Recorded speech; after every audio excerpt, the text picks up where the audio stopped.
Assalamualaikum warahmatullahi wabarakatuh. Selamat pagi semuanya.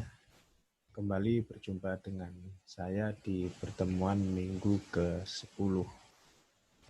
Minggu ke-10 mata kuliah studi lintas budaya akan membahas mengenai komunikasi antar budaya di dalam pariwisata. Seperti gambar yang telah saya tampilkan, di situ ada 2 wisatawan dan 1 tour guide yang sedang menginterpretasikan sesuatu. Nah, di dalam gambar itu juga bisa diinterpretasikan bahwasanya 2 wisatawan ini akan mengetahui informasi apa yang disampaikan oleh pemandu wisata.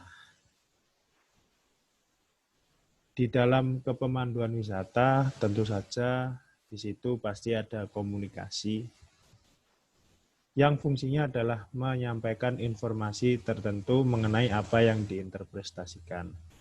Dilihat juga gambar memberikan penjelasan bahwasanya antara wisatawan dan tour guide ini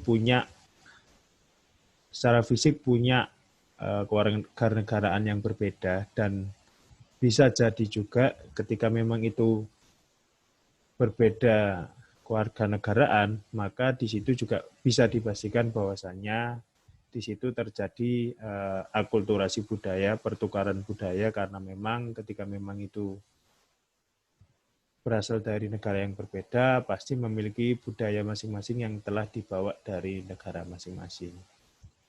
Nah, dalam pertukaran informasi itu pasti memerlukan yang namanya perantara atau komunikasi sebagai alat untuk menyampaikan sesuatu. Nah, di dalam industri pariwisata, salah satu contohnya ya seperti gambar ini, pemandu wisata yang sedang menginterpretasikan objeknya ke wisatawan supaya memang aktivitas wisata ketika memang itu memberikan pengetahuan yang lebih, pasti di situ juga akan menjadi daya tarik.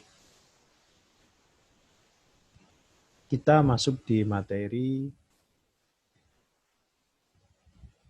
Ternyata komunikasi antar budaya itu tidak hanya satu, ada beberapa jenis yang memang di situ bisa dilihat di layar masing-masing, ada 5.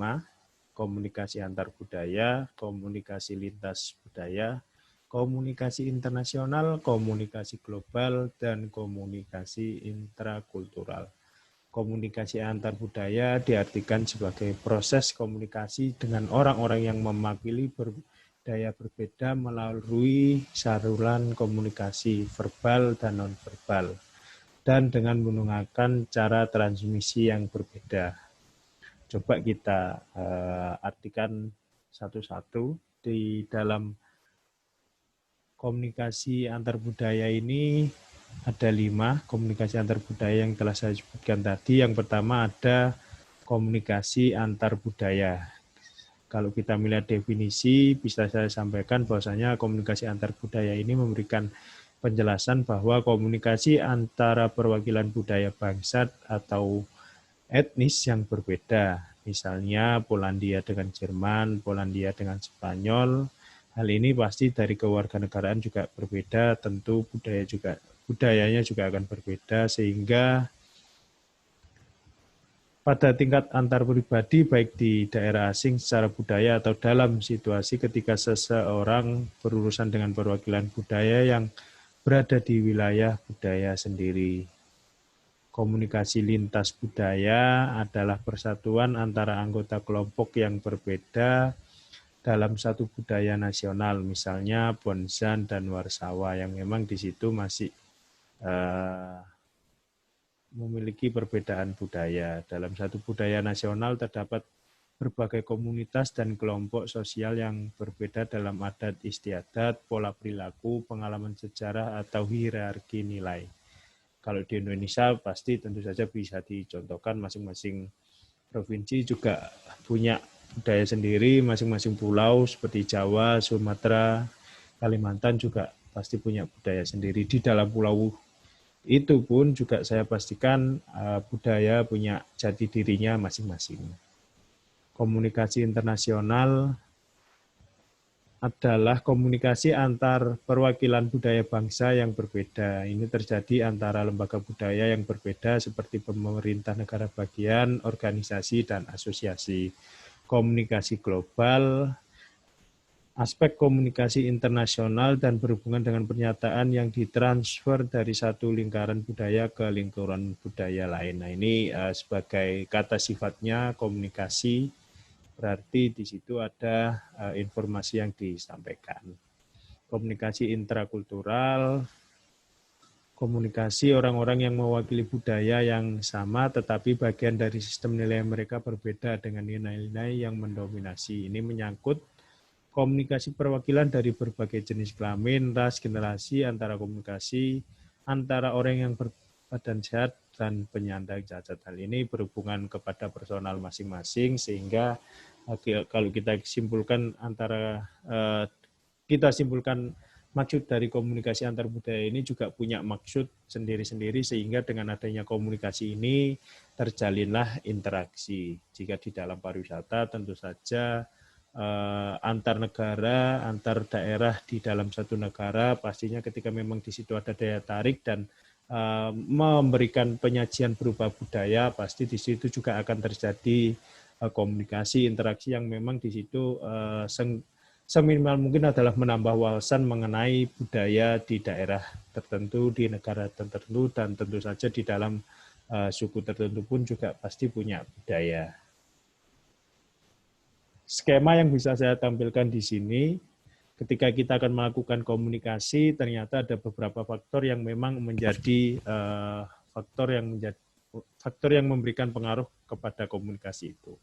Yang pertama tentu saja ada pemancar atau pembicara, orang yang melakukan komunikasi, penerima, orang yang mendengarkan informasi, saluran komunikasi, entah itu berupa tulis, lisan, langsung, atau dimediasi melalui telepon, radio, komputer, dan lain-lain.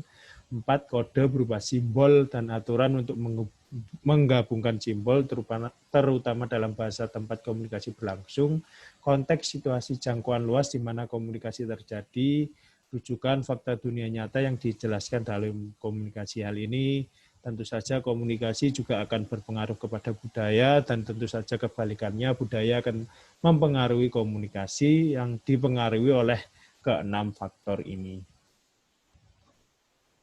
Komunikasi antar budaya berkaitan dengan interaksi antara wisatawan dari berbagai negara, antara wisatawan dan penduduk lokal tempat mereka menginap, tempat mereka beraktivitas, antara wisatawan dan personal khusus yang mereka temui, antara karyawan dari kebangsaan yang berbeda atau dari budaya yang berbeda yang beroperasi di unit yang berbeda seperti hotel, restoran, pusat rekreasi, agen perjalanan, dan lain-lain. Nah, tiga aspek ini antara wisatawan, masyarakat lokal, pelaku usaha pariwisata, di situ pasti ada lingkaran budaya yang memang di situ ketika memang sudah bersifat global atau bersifat mancanegara, pasti di situ terjadi banyak pertemuan budaya, sehingga dengan adanya pertemuan budaya ini pasti untuk memberikan satu garis merah untuk menyamakan budaya atau memang menyamakan di situ ada perilaku yang memang membuat antara wisatawan, masyarakat lokal, dan pelaku usaha pariwisata terlibat, sehingga di situ tidak ada masalah atau interaksi yang memang sifatnya berupa kekerasan, sifatnya berupa hal itu berupa rasis, dan tentu saja lain-lain. Pengalaman komunikasi antar budaya membantu wisatawan untuk memahami dan menghargai budaya lain. Wisatawan dari latar belakang budaya yang berbeda mengekspresikan identitas dan persepsi budaya muncul sebagai hasil interaksi. Komunikasi antar budaya dapat timbul hambatan komunikasi yang disebabkan oleh perbedaan perilaku atau persepsi, yaitu ada antara wisatawan yang berasal dari budaya berbeda serta aktivitas stereotip negatif. Kontak dengan budaya lain mengubah cara pandang wisatawan sehingga berkontribusi pada perkembangan budaya. Nah, hal ini tentu saja ketika memang itu bersifat global, pasti pertemuan antar budaya, antar warga negara yang berbeda pasti di situ sangat besar, sehingga dengan adanya budaya yang berbeda ini kita sebagai individu mampu menerima budaya atau memang menolak budaya itu ketika memang di budaya kita itu tidak sesuai atau bertolak belakang. Hal itu di mana bagaimana kita mampu menjaga komunikasi, mampu menjaga interaksi supaya tidak terjadi hal-hal yang tidak diinginkan sehingga merugikan di salah satu pihak. Bisa dicontohkan di gambar, di situ ada berbagai kewarganegaraan yang mendengarkan satu pemandu wisata yang sedang menginterpretasikan sesuatu. Nah, pastinya ketika ada pemandu wisata yang menginterpretasikan sesuatu, dia akan mengucapkan apa yang memang sudah menjadi batasan-batasan dalam menentukan apa yang akan disampaikan, sehingga dalam apa yang disampaikan dia tidak memberikan pernyataan yang dapat menyinggung secara personal, secara kewarganegaraan atau secara budaya kepada wisatawan yang sedang diberikan penjelasan mengenai objek itu. Hal ini bisa menjadi contoh. Saya contohkan lagi, budaya yang berbeda menyusun pengetahuan secara berbeda, dan perbedaan ini sebagian besar menentukan banyak aspek dan cara komunikasi. Misalnya topik percakapan dianggap berharga, cara mengatur informasi selama proses komunikasi, atau jenis argumen yang digunakan untuk mendukung pendapat yang disuarakan. Hal ini pastinya juga akan berpengaruh kepada apa yang disampaikan oleh pemandu wisata, dan nantinya wisatawan juga sebagai wisatawan juga harus mampu menjaga interaksinya dengan pemandu sehingga tidak ada yang merugikan, sekali lagi tidak ada yang dirugikan dari aktivitas wisata ini, sehingga aktivitas yang memang sudah direncanakan dari awal, aktivitas yang ingin menambah wawasan wisatawan, dan tentu saja pemandu juga akan belajar untuk menyesuaikan budaya yang berbeda, sehingga di situ aktivitas wisata akan terjadi dengan harapan-harapan yang memang sudah menjadi keinginan atau menjadi motivasi wisatawan ketika datang di negara tujuan, di destinasi tujuan, yang memang itu ketika itu di luar atau bersifatnya global, pasti di situ ada penyesuaian-penyesuaian budaya yang memang di situ sangat besar. Beberapa contoh yang saya berikan lagi, komunikasi terjadi ketika antar individu menunjukkan niat untuk berkomunikasi satu sama lain. Tentu saja kalau kita tidak ada niatan untuk berkomunikasi dengan seseorang, pasti kita tidak akan melakukan hal itu, dan tentu saja saya contohkan di gambar supaya lebih mudah memahaminya. Saat ini saya berikan contoh beberapa pemandu yang menjelaskan pada wisatawan, menginterpretasikan sesuatu kepada wisatawan. Pasti di situ ketika kita ingin mengetahui wawasan yang lebih dan kita tidak mengetahuinya, pasti di situ akan ada komunikasi yang sifatnya seminimal mungkin adalah bertanya atau mungkin mengklarifikasi bahwasanya informasi yang diterima itu berbeda dengan apa yang telah dibaca. Ini tentu saja menunjukkan bahwasanya ada niat atau motivasi untuk melakukan komunikasi. Pemahaman batas-batas sistem komunikasi yang dibangun oleh masyarakat yang berkomunikasi. Tentu saja kalau kita melakukan aktivitas wisata di daerah-daerah tertentu, pasti di situ ada beberapa atau secara ekosistem ada masyarakat yang sudah meninggalnya dengan seperti itu, maka kita juga harus menjaga aturan-aturan yang sifatnya tertulis atau norma-norma yang memang nantinya akan disampaikan oleh pemandu, karena itu juga menjadi tugas pemandu wisata, sehingga dengan hal itu kita tidak akan melanggar hal-hal yang memang sudah disepakati bersama. Di situ juga pasti ada batasan sistem komunikasi yang dibangun oleh masyarakat yang berkomunikasi. Tentu saja karena budaya ini merupakan hasil interaksi dari individu dengan individu, individu dengan kelompok, dan kelompok dengan kelompok yang lebih besar, sehingga terjadi sebuah pertukaran informasi, interaksi yang memang tujuannya adalah untuk berkomunikasi. Komunikasi budaya tergantung sejauh mana kita dapat membaca budaya kita sendiri dan budaya penerima pernyataan. Hal ini berkaitan dengan materi sebelumnya, pembelajaran budaya yang memang itu untuk akulturasi, sehingga dengan adanya kita mampu mengenali budaya kita mampu mengenali budaya negara lain, pastinya di situ akan terjadi batasan-batasan yang memang tidak akan kita langgar secara personal, dan pastinya ketika itu kita langgar atau apa, pasti terjadi hal yang tidak diinginkan. Komunikasi internasional tergantung pada sejauh mana kita memahami sistem nilai yang spesifik untuk budaya sendiri dan budaya lawan bicara. Yang kelima, peran penting dalam memahami komunikasi antar budaya dengan pemahaman kategori kognitif dari budaya tertentu. Pastinya ini menjadi salah satu pentingnya untuk kita belajar budaya negara lain, budaya daerah sendiri, yang tentunya ketika kita pertemukan juga tidak akan terjadi gesekan-gesekan yang memang itu membuat adanya interaksi atau adanya interaksi yang berlebihan, interaksi yang dilarang, dan tentu saja pasti akan menimbulkan konflik.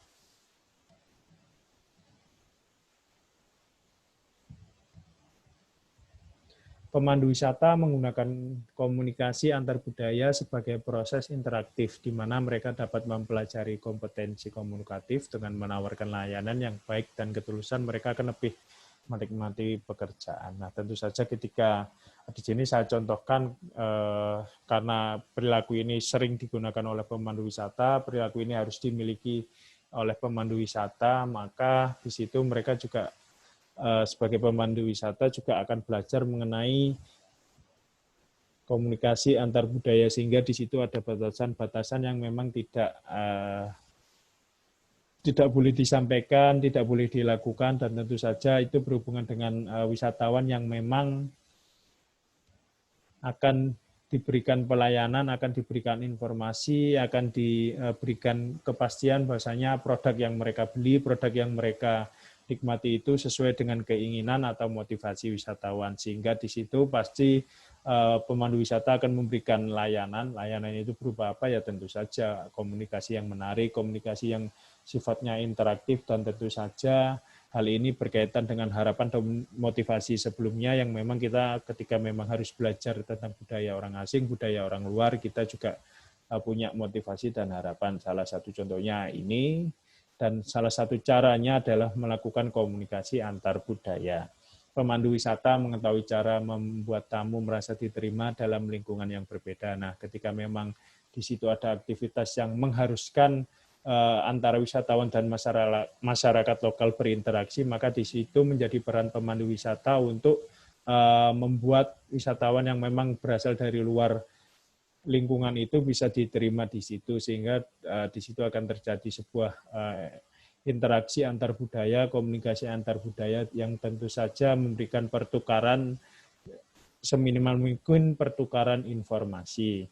Mengembangkan kode etik profesional sepenuhnya dan gagasan untuk memperlakukan orang dengan penuh perhatian. Tentu saja ini merupakan sifat dari aktivitas yang memang dilakukan oleh pemandu wisata, sehingga dengan apa yang dilakukan di situ sudah ada batasan, sudah ada standar operasional prosedur yang memang harus dipatuhi ketika menjadi pemandu wisata, dan pastinya di situ juga akan melibatkan beberapa orang yang ada di lingkungan, sehingga dengan itu kita penuh di situ beberapa interaksi itu juga akan memberikan hasil yang maksimal, sehingga dengan hal itu aktivitas wisata yang dirasakan oleh wisatawan, dampak aktivitas wisata yang dirasakan oleh masyarakat lokal, dan tentu saja oleh pemandu wisata, di situ akan terjadi kepuasan.